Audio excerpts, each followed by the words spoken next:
Hey, what's up everybody? Retro Gaming Guy here. Today in this video, I'm going to show you guys around this amazing product that I stumbled across through Amazon the other day. And I thought this looks like a cool product, but I didn't have high hopes for it in all honesty. Turns out it's an absolute powerhouse for gaming.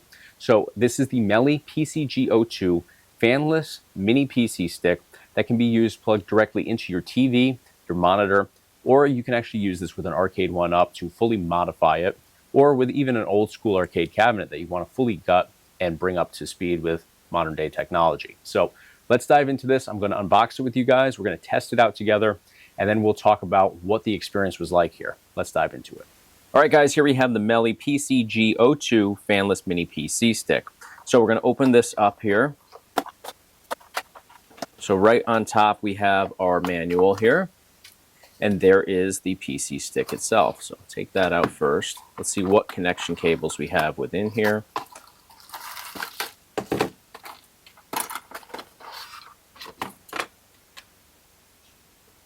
All right, so we have a different power adapters here. So for the United States, you'd be using this one. For Europe, you'd be using this one. Let's open this up. And what's actually pretty cool about this is they just simply insert in like this. Seen these before on other products. I think this is super convenient because if you are traveling to Europe, even if you are a United States customer, you simply would swap this out like this, and you would be able to use this in Europe now. So awesome that we have both of these in here.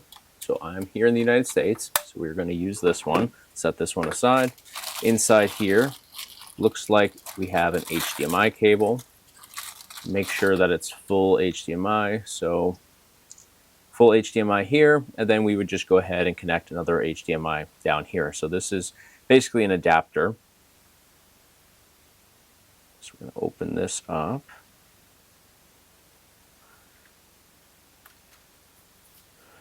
And now we have our PC stick right here. So pretty small, very compact. Now this connects by plugging directly into your HDMI port either on your monitor or on your TV. And what this is for is basically to extend this, because you likely want to have a little leeway from just connecting this directly to your monitor or TV. You could certainly plug it right in, but by using this, you simply would go right over here, push that together like that, and you would have this little bit of leeway there. So you can rest this on your desk if you wanted to. You could suspend it if you wanted to do that, or you don't even have to use that. You can literally just plug this directly into your TV or monitor and have it just sticking out of your TV or monitor, just like that. So let's take a closer look at the actual PC stick here. So we do have to give this power. So that is where the power supply cable comes into play. And that should be, let's see, we'll turn this over on the side here, and it looks to be right here. So it'll plug in like that. This has to be plugged into a power outlet to power this. In addition to that connection, we have two USB 3 ports over here on the side as well. This is going to be our power button right over here, all on the same side. Down here on the end, we have a headphone jack, Ethernet connection, and this is our locking mechanism here if we wanted to open this up. And then on the back side here, we have an SD card. But let's take a look at our manual over here. So very basic manual here. It basically walks through all of your ports like I just did for you. Also talks about the antenna over here, so you can obviously maneuver that based on how you connect this. All right, guys, so what we are going to do with this now is, rather than running Windows 11 on here, which is entirely possible but boring, we are going to connect Batocera to this and use this as a little mini gaming PC. Now, I expect there to be some major limitations here, but we're going to give this a go. So what I'm going to do is I'm first going to go ahead and connect this little extender here. So we'll just simply plug that in like that. And now this end is just going to go into my capture card. My capture card then goes up to my TV, and I'm able to show you guys exactly what I see on here. So we are going to have to change the boot order on here.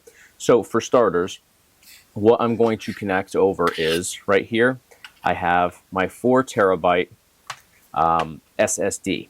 This has Batocera version 37 on it, and we're going to have a ton of games on here, and a ton of games that unfortunately I think are going to be far too advanced to actually play on here, but I want to test out what the capabilities are here, what games we can play on this fanless PC stick. So we have our SSD connected here through this USB SATA to USB connection. Next, what we're going to do is, I have a keyboard over here because we are going to have to access our BIOS in order to make adjustments to the boot order here. So I have my USB keyboard right here. We're going to just put that in here. Now, I will say the only downside that I'm noticing right off the bat is that there's only 2 USB ports on here. So ideally, I'd like to have more. We would have to get an adapter if we wanted to manually connect in additional controllers as well as the keyboard. But for this today, I'm only going to need 1 controller at a time. So I will connect my keyboard, we'll change the boot order, then I'll disconnect this and I'll actually plug in my USB wired controller. So I'm going to go ahead and just simply connect this now via this connection right into my capture card.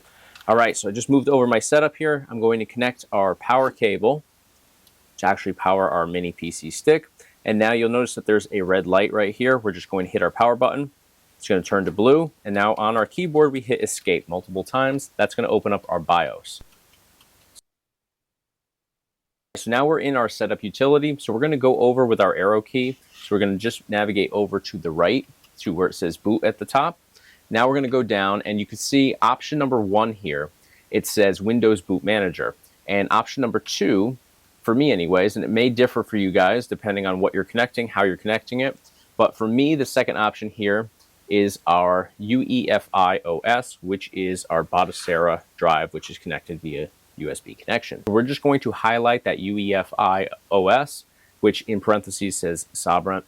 So we are going to just hit enter on that. It opens up this boot option window, and we are going to simply move up and hit enter. Now notice how UEFI OS Sabrent is now boot option number 1. So all we have to do now is go up here to the top right by navigating with our arrow key right. We're going to click on save and exit with our enter key here. We're going to confirm it with yes, and this is going to now boot us into our Batocera operating system there via our external SSD.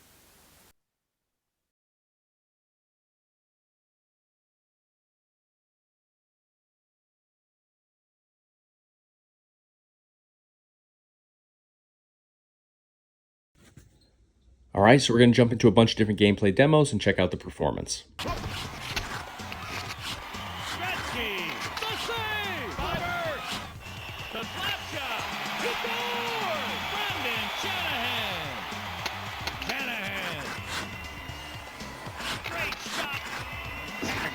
With a hip check. He stopped it. Shooting Castle. Gets a handle on it. He beat Shanahan. Winds up. He scores! The Hartford Whalers 2.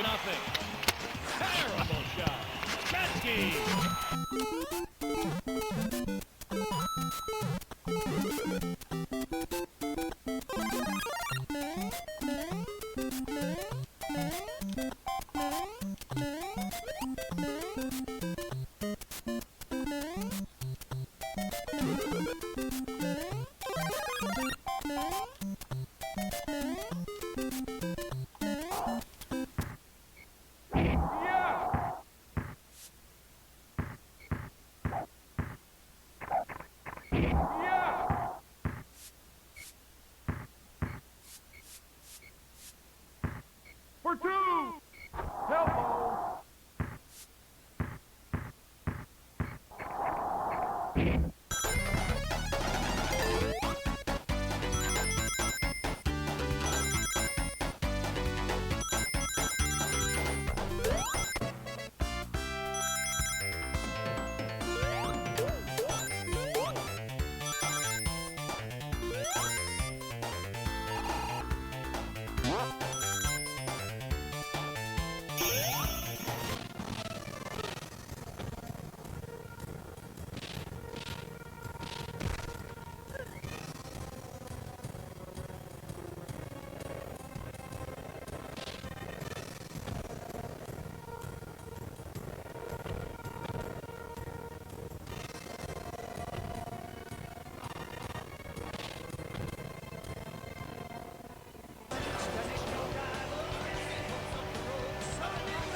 You win. Woo! That's amazing! Yeah! It's a new record! 2 laps to go! Ah, yes!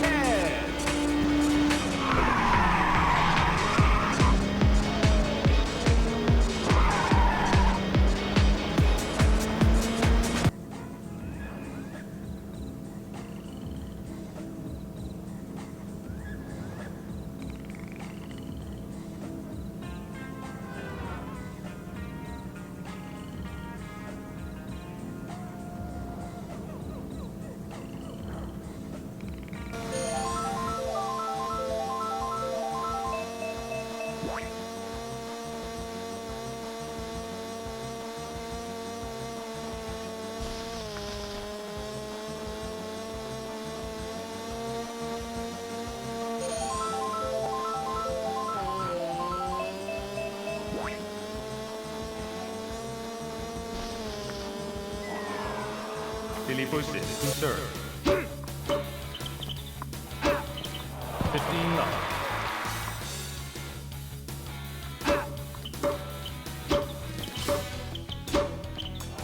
30 left.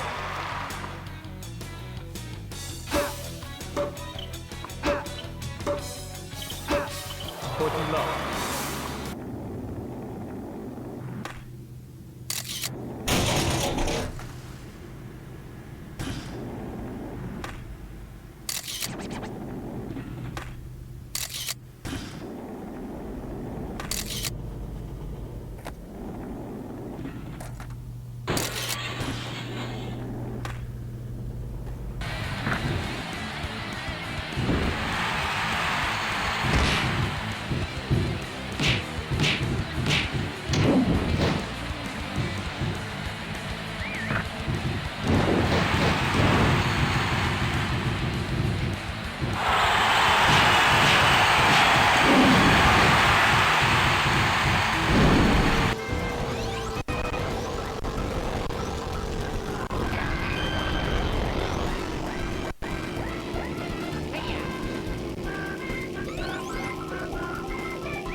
Russian leg sweep. 4. 1. 2. Hulkamania is here to stay. 3.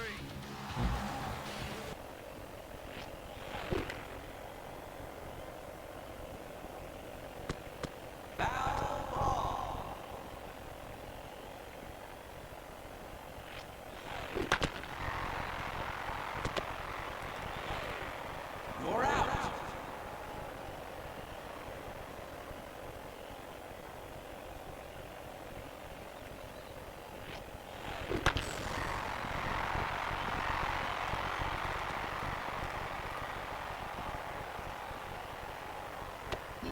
Double.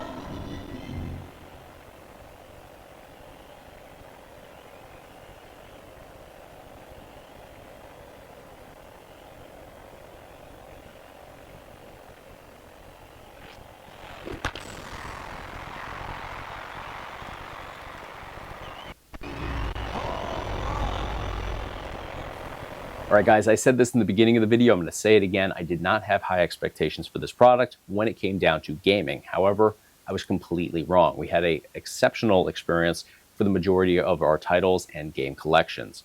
So we connected a external SSD to this setup running Batocera 37, and we jumped into everything from early arcade all the way up to, I actually attempted to get into Nintendo Switch and Nintendo Wii U. Now, this was a great experience, but it certainly does have some setbacks, some limitations. Two of the limitations would be Nintendo Wii U is not possible, and Nintendo Switch is not possible. Everything else is possible on here, but it's not necessarily a great experience across the board. Now, it was a very good experience for the majority of these, though. Where I found some limitations were PS2, GameCube, and Nintendo Wii. Still, the games were very much playable, but they weren't perfect. So PS2, oddly enough, the gameplay experience was very good. However, I found that the cutscenes, the audio was off, it was very laggy, very delayed, but the gameplay experience, when you're actually gaming, was actually pretty good. I wouldn't say it's perfect, but it was good. It was, an occasional lag or delay here and there, but for the majority of your time, it was decent. I still had fun playing there, but I wouldn't get this set up if you're going to spend the majority of your time in PS2. Same could be said for GameCube and Nintendo Wii.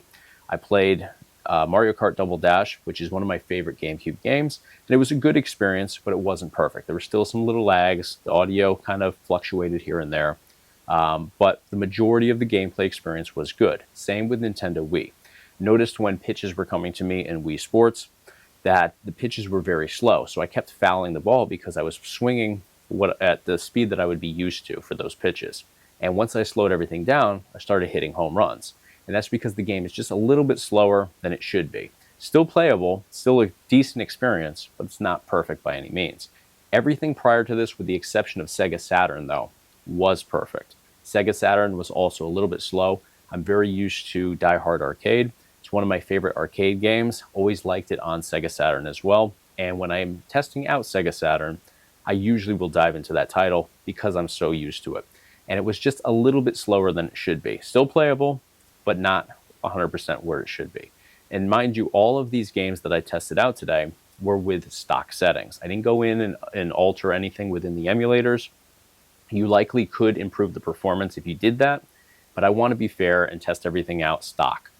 Because I hate when people do review videos and they make all these customizations and changes and they demo it that way and they make everything seem like it's perfect, and then you get it, test it out with the stock settings, and it's a completely different experience. And you may not have the know-how or the knowledge to make those adjustments, so I think it's very misleading. So for that reason, I leave everything stock, and I do my reviews that way rather than making all these changes and kind of making it confusing for people. So I just want to put that out there. Now, everything else, great on here. PS1, phenomenal. N64, very good experience there, especially with Cruisin' World, which is a title where we do see a lot of slowdown. We see a lot of lags and delays, and audio starts to get messy with that title, but not here. It was a great experience there. Same with Dreamcast. Jumped into a bunch of Dreamcast games because it's one of my favorite console collections, and it was absolutely phenomenal across the board. So everything prior to that, if Dreamcast and N64 runs well, everything prior to that is going to run great as well.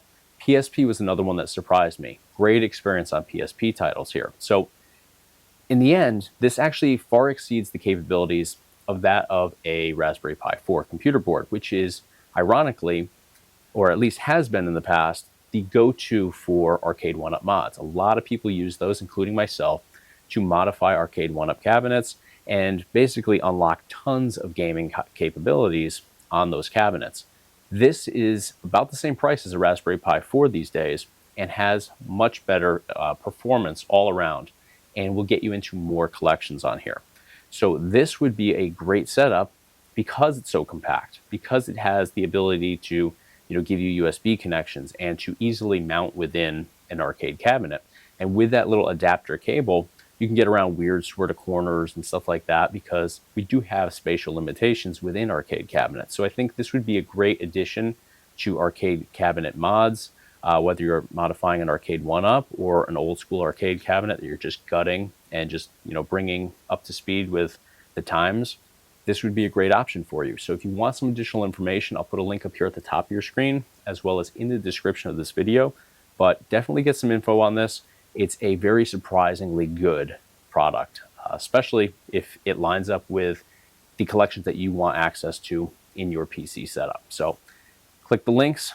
That's going to do it for today, though. If you enjoyed the content today, please give me a thumbs up on the video. It's a huge help to me here on YouTube as I try to further grow the channel. And of course, hit subscribe to stay in the loop for all future videos right here on the Retro Gaming Guy YouTube channel. Thank you guys so much for watching. I'll see you in the next video.